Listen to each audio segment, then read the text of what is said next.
అంతేనా?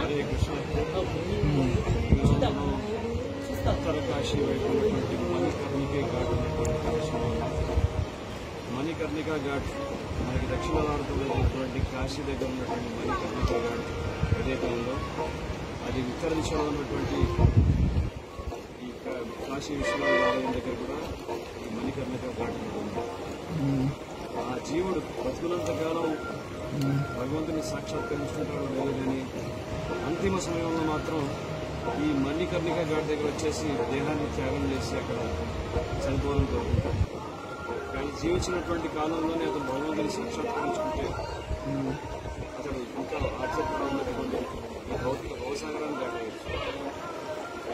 సో ఈ మణికర్ణికా ఘాట్ అక్కడ మనం చూస్తాం కాశీలో ఉన్నటువంటి మణికర్ణికా ఘాట్లో దహన సంస్కారాలు. మన భారతీయ సంస్కృతిలో సనాతన సాంప్రదాయంలో ఎన్నో సంస్కారాలు ఉన్నాయి.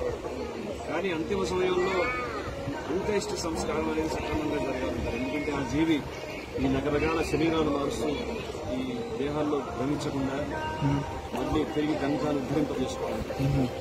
కానీ అంతిమ సమయంలో సాక్షాత్కారాన్ని పొందకంటే జీవించినటువంటి సమయంలో భగవంతుని సాక్షాత్కరించుకుంటే మనం ఈ భౌతిక జగత్తుని జడ జగత్తుని దాటేసి ఆధ్యాత్మిక కానీ దక్షిణ భారతదేశంలో